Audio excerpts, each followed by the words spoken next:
All right. Hello, everyone, and welcome to episode number 7 of the Passion Podcast. My name is Tyler, and today I am absolutely honored to be joined by a man who truly needs no introduction. He is the 2020 Jim Nantz Award winner who has spent 3 years making just an incredible mark on ASU athletics and Cronkite, and is now working in one of the best news markets in the country at 9 News in Denver, Colorado. He is Scotty Gange. Scotty, how are we? I'm great, especially after that introduction. You see, I do need the introduction. If you're like, it's Scotty Gange, everyone's like, who is that? So now you've got to kind of describe something. I got to realize my audience goes beyond ASU. I think most people at ASU, if they were around during your time, remember you.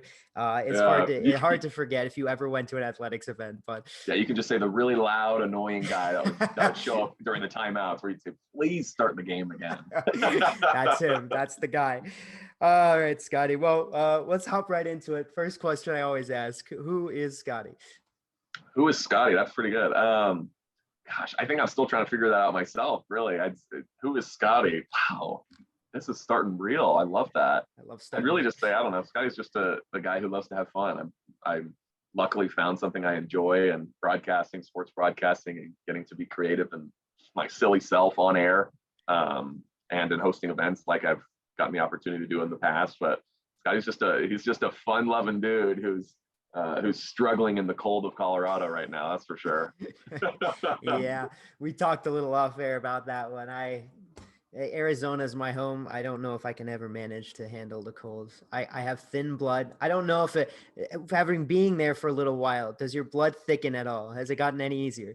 No. Still terrible. That is bad news for me. That is bad news for me. All right. Well, you mentioned broadcasting, and one of the first questions I really wanted to ask you was there ever kind of an inkling? What was your kind of first inkling that broadcasting was something that was of interest to you that you kind of wanted to potentially pursue? It was my senior year of high school. Both my parents were in the business world. My brothers are in the business world, and it was just kind of, I always thought that's what you do, right? You grow up, you go to business school at whatever school you go to, and then you work for a company. And I was never really too jazzed about it. And I said, hey, you know what, for fun, I'm just going to start writing articles about my friends who play sports while I can, my senior year before I have to go into business kind of thing. And it was almost just like a revelation, like a aha moment saying, wait a minute, I can go to school for this. I can actually do this. The awesome things I see people on TV do, like that's a real thing that I can pursue. And it was really when I was writing these articles and hosting, pep rallies at high school and, going to my room and doing stuff on my phone, just speaking into it, where I realized, wow, I've been playing sports my entire life. Sports is my life. I know you said that before we started this. Sports is your life too. And just this little thing, talking to my phone camera in my room, writing articles at 3 a.m. about my friends who are going to play, I don't know, D3 basketball. Like, I enjoyed that more than I did ever playing sports. And I thought, wow, I don't think my life can ever get, a greater high than playing a high school football game on a Friday night and sitting, on my kitchen table at, like I said, 3 a.m. just writing. That was bigger for me. And so after that, I was just like, okay, let's go to school, let's run with this, and let's actually do it. And then the passion has just grown more and more every day. Once I get to be a little more creative, I find something new in my game, I guess you should say, and things I can do better each day. So it's every single day I get a little more passionate about it. That's for sure. Yeah, that's awesome. So you're a California guy. I So am. what kind of what made you want to come to Arizona and go to ASU? It was the Cronkite school. My joke is I seriously don't remember applying to ASU. I was just like, I'm serious. Most people do not. I was applying for like maybe 17 or 18 schools, and my brother's now wife of a little more than a year, her mom was a college counselor. She says, hey, I can help you out if you want.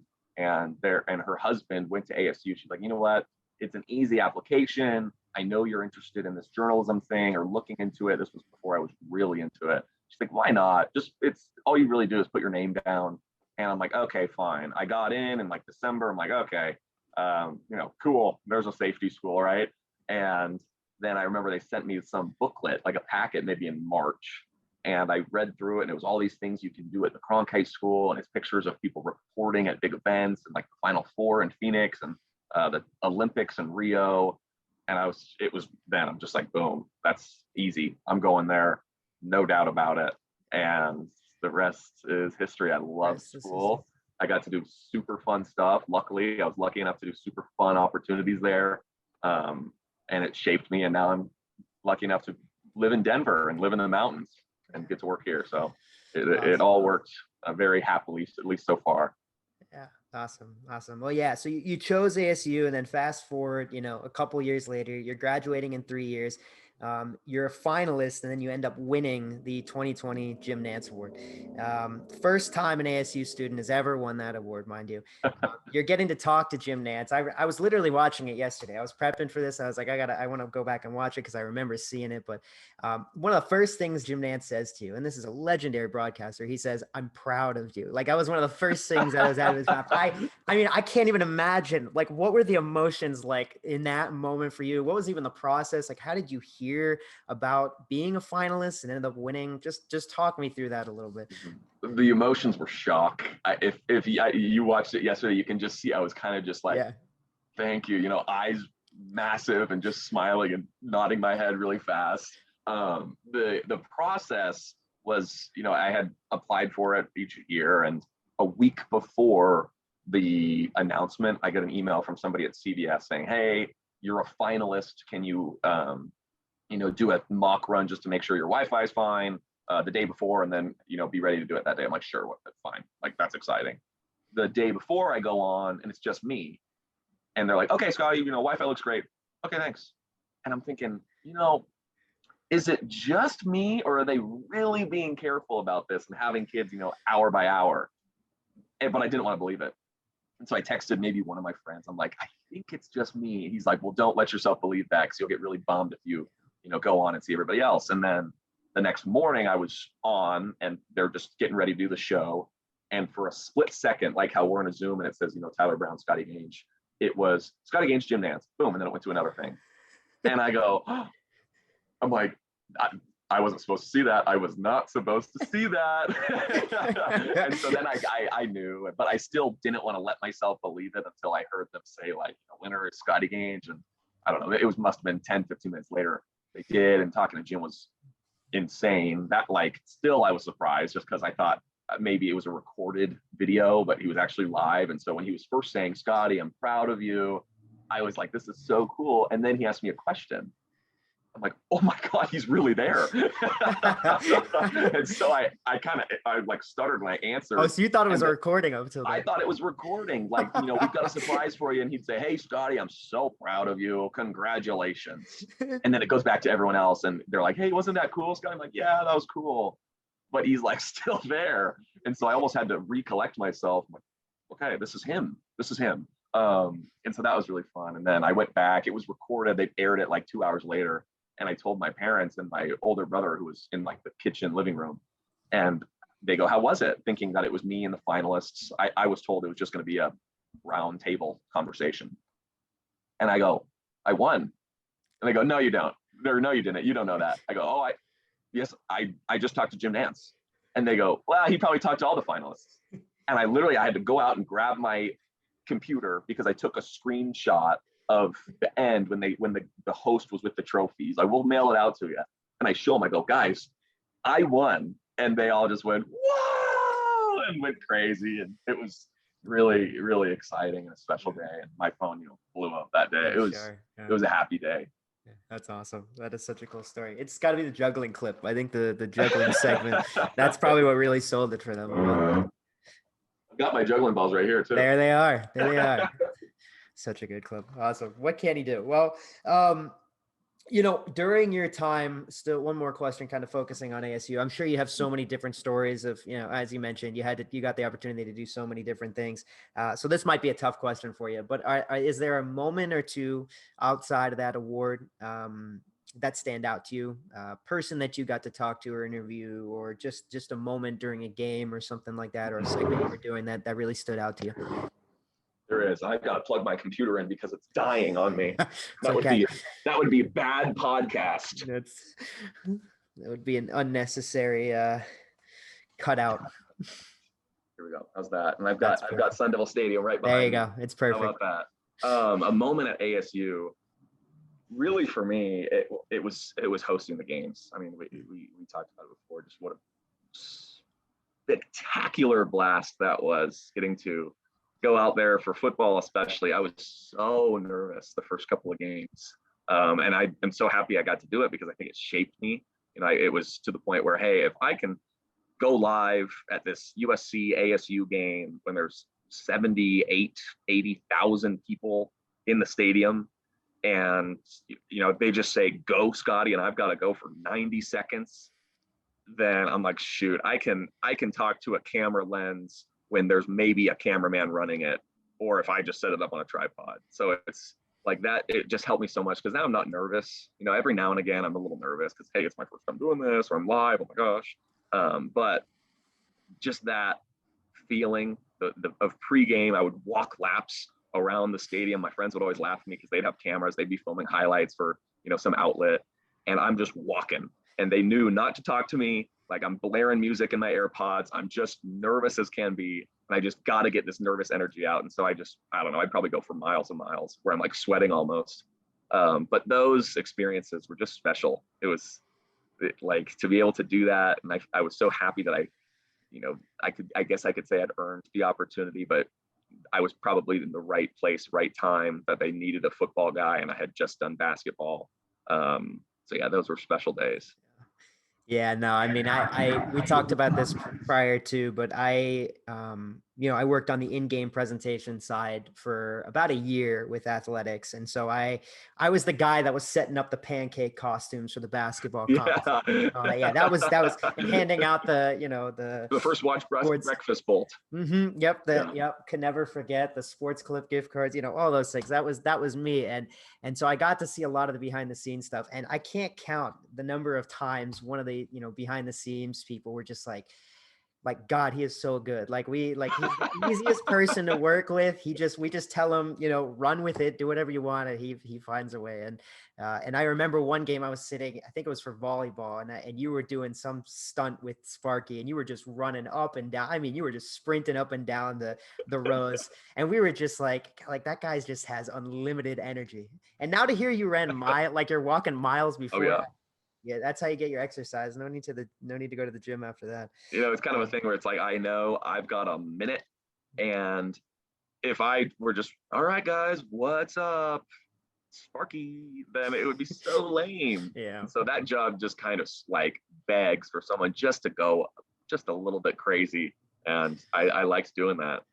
And you did. You were good at it for sure.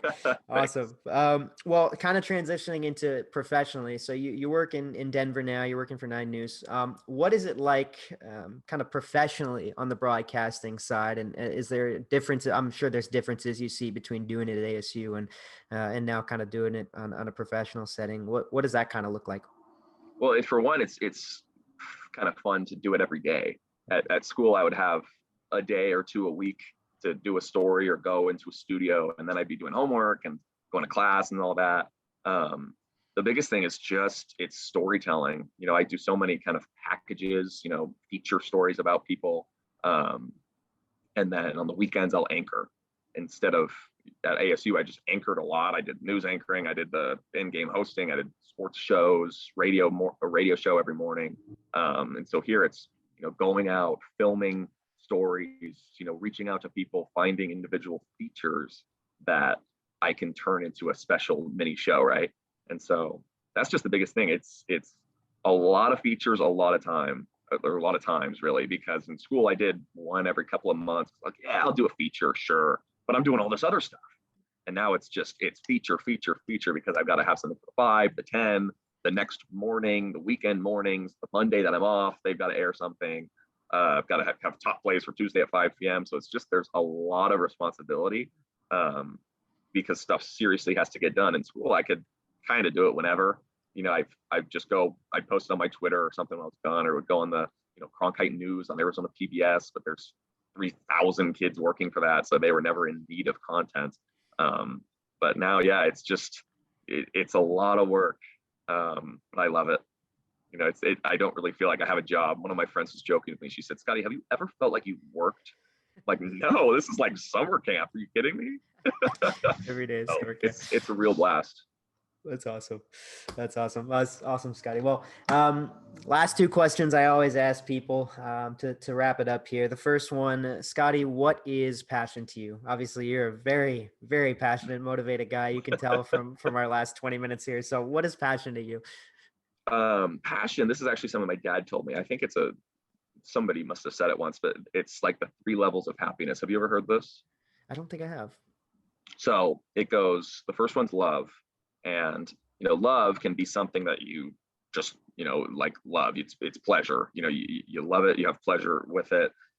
Eating an ice cream cone. Wow, I love this. This is bringing me a little bit of happiness. And then it's done. A little bit later, it's a little 10 minutes quick. Love this ice cream. Boom, done. And then there's passion. And that's something that just consumes you. Sports, we are passionate about, right? It's, oh man, I can watch my San Diego Padres all day. I will be screaming for my San Diego Padres. It just absolutely consumes me. It's totally part of who I am. And then the next level, which, I'll say it's my passion, but I define it as higher purpose. And that's something that is outside of you. And so I use the broadcasting, this, my work as my higher purpose, in the sense that I get to share good vibes, positivity. And so whenever I'm doing stories or writing a story or hosting, my goal is, hey, I can do a great job. Let's try not to stumble or stutter or lose my train of thought, but let's just bring some energy, bring some positivity for somebody in there or out there who's having kind of a crappy day, to watch it and just say, all right, give them a little bit of a smile break. And so it started with my family. I wanted, every time I did something, freshman, sophomore year, for my family to see it and enjoy it and have fun for those minute and a half, 2 minutes they watch it, just make their day a minute and a half better. And so that's what passion is for me. Really, it's higher purpose. I have the opportunity in this, silly thing I do, to bring a little bit of joy, bring a little bit of energy, positivity to people through my medium, through what I love to do. And so I'm lucky to get to do that. And for other people, it's totally different. They might say, all right, Scotty, you just talk about sports. I know, but I do it in a positive way, or at least I try to, for the most part. So that's what it is for me. That's awesome. I have no words. I'm just going to ask the next question. I don't know how to respond to that. That was so good. All right, Scotty, last question I have for you. There's a lot of people out there who are probably, a couple years younger than you. You were obviously in their shoes not too long ago. Whether it's they're in high school, they're just starting college, and they have some interest in broadcasting, or they heard something today and they're like, this guy sounds pretty dope. Maybe I want to do something like this. What's 1 or 2 pieces of advice you might have for someone who's looking into pursuing a career in broadcasting? My biggest thing, and I would work with freshmen last year. Obviously, I was the Blaze radio director at the ASU student station. So lots of freshmen would come up to me just because they're like, oh, I want to be that, right? It's the first thing they see. The biggest thing is just try. And there's a Denzel Washington quote. I'm totally going to butcher it, but it basically says, like, embarrassment is the cost of entry. Those who don't, aren't willing to be embarrassed won't have any sort of success. And that's how I felt. My first time hosting ASU softball, they booed me, which is a whole story in and of itself. It's because a little girl said that strawberries are green, and she lost. And I go, no, you lose, and they booed me.